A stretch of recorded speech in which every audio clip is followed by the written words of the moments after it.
You can incubate a lot of either negative things or positive things in sleep. This is getting too easy. Just sleeping sadhana. So coming awake to an alarm bell with a sudden start is not the best way to do your life.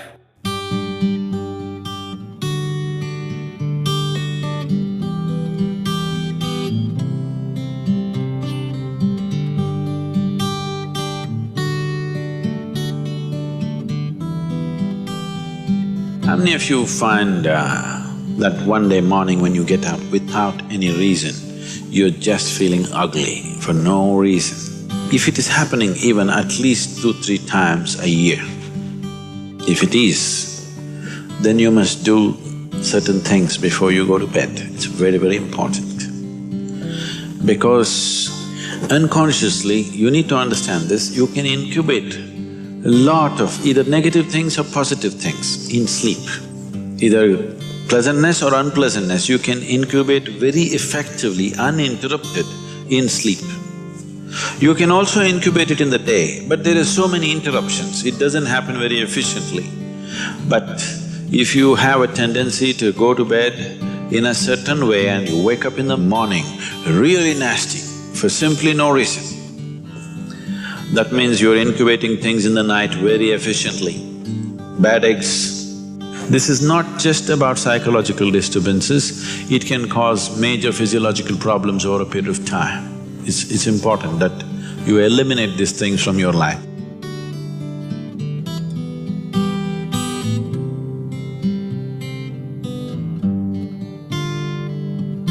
So, before you go to bed in the night, there are certain things that you need to take care of.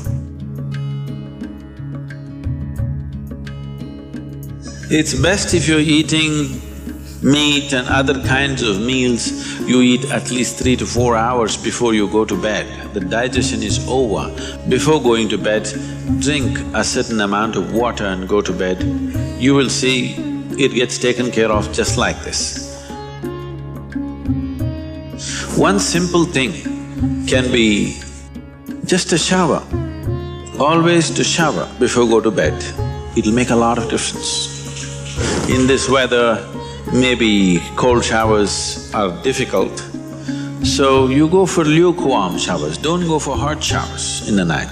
Go for lukewarm showers, it makes you alert. So you will think, oh, I cannot sleep.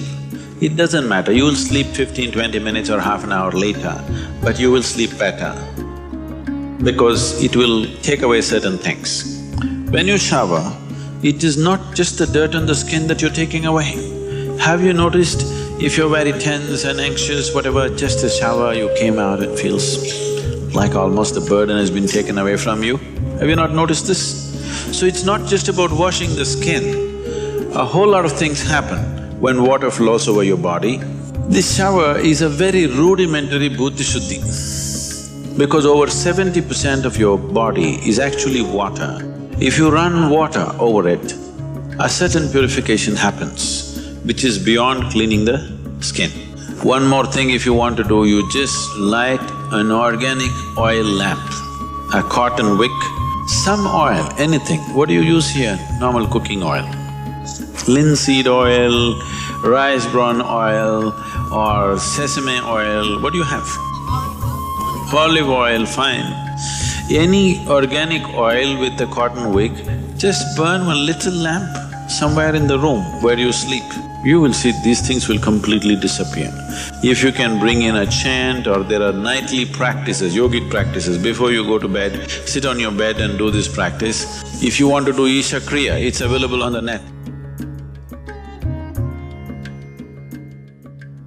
Generally, in India, they told you should not put your head to the north and sleep. You're aware of this? If you put your head to the north and sleep during the night when you're in horizontal positions, then slowly the blood will get pulled towards your brain. When there is too much circulation in the brain, you cannot sleep peacefully. If you have any kind of, inherently weak aspects in your brain, or if you're of old age, you could die in your sleep. One can have hemorrhage because extra blood is trying to enter the brain, where the blood vessels are hair-like. Something extra is being pushed because of the magnetic pull. When you're in a vertical position, this is not so. The moment you become horizontal, this pull on the head is so strong that slowly the blood tries to move towards the brain. So to avoid this is true only in the northern hemisphere. If you go to Australia, you should not put your head to the south. If you're in India, you should not put your head to the north. You can put it any other way, it's okay.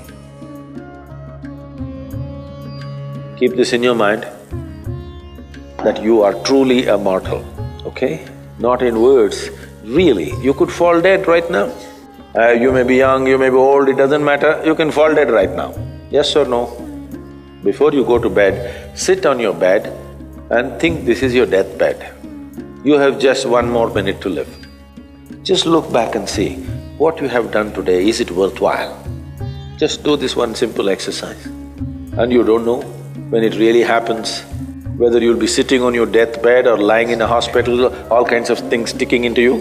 Who knows how it'll happen? But enjoy this every day, that you will sit on your deathbed, look back and see, today, the way I've handled these 24 hours, is it worthwhile? Because now I'm dying. If you do this, you will live a worthwhile life, believe me. So every day in the night, all of you should do this before you go to bed. Last 3 minutes, everything that you have gathered, the body, the content of the mind, things, don't ignore small things, these small things are big things. I've seen how people are carrying their own private pillow, you know, because it's very important. So, your pillow, your footwear, if you have relationships, everything that you have gathered, keep it aside, sleep.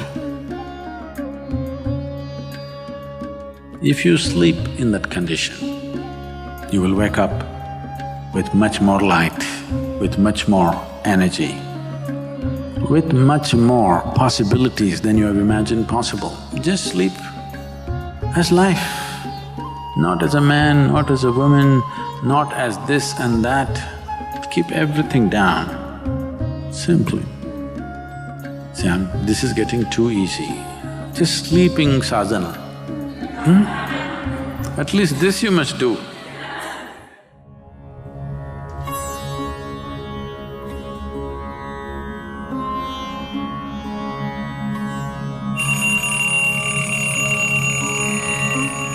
So what kind of sounds come awake to will determine the context of the day and the future of your life in many ways. So coming awake to an alarm bell with a sudden start is not the best way to do your life. It is best that if you need a certain amount of sleep, if your body right now, because of the kind of food that you consume and the kind of thoughts and emotions that you process within yourself, accordingly you may… and the level of vibrance that you have managed within your body will determine how much sleep you need. Let us say you need let's say you need 8 or 12 hours of sleep. I was saying the wrong number Whatever amount of sleep you need, you know how much you need. So you go to bed early enough so that you come awake naturally. If you're coming awake naturally, and suppose you have a doubt whether you will come awake or not, if you have a certain chant, if you've identified one of the Vairagya chants, you can use it.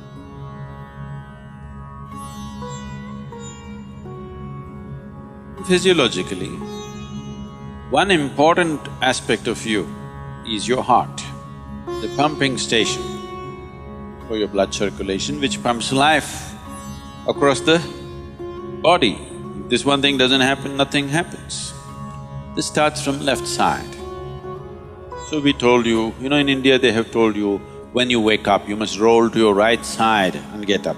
Have they? Left side, if you roll and get up, bad things will happen to you. Did they tell you? Bad things are not about that. When you're in a certain state of relaxation, when the body is in a relaxation, the metabolic activity is low. When you get up, there is a certain surge of activity. That's why they told you in India, see, all these things are built into your life which you're throwing away. The whole science of living has been built into your life. They told you in the morning before you wake up, you must rub your hands together and see like this, huh? Not see like this, you must place it upon your eyes. You do this, you will see God. It's not about seeing God. If you rub these two things together, all the nerve endings, there's a heavy concentration of nerve endings in your hands. If you do this, the system comes awake immediately. You're feeling asleep, you're feeling sleepy, just do this and see. Everything comes awake. So morning before you move your body, you get it awake first and then place it upon your eyes.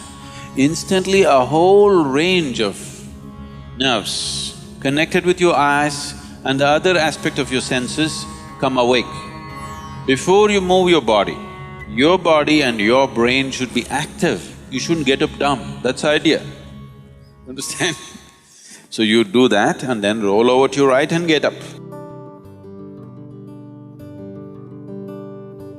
Today, if all of us go to bed, by tomorrow morning, nearly 250,000 people won't wake up. Natural death in the world. Suppose you wake up tomorrow, you guaranteed? Have you come with a guarantee card? No guarantee card. So suppose you wake up, let's say. Just do this much, I'm telling you, this is a simple first step to your spiritual process. Tomorrow morning, when you come awake, check, you really awake or you dead? If you're awake, it needs at least a little celebration.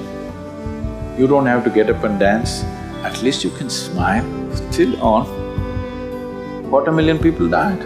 They were like you and me, poof, they went off, isn't it? Wherever you look, they're not there. Here I am still, alive. One big smile, will you?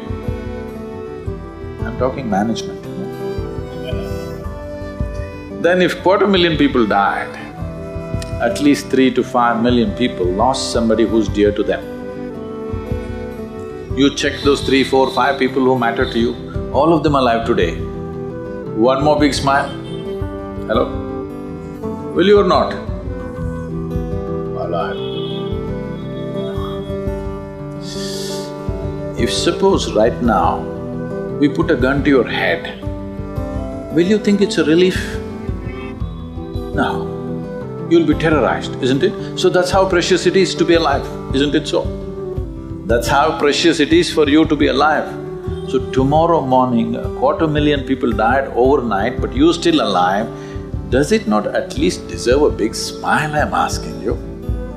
And all the people who matter to you are all alive today. One more big smile?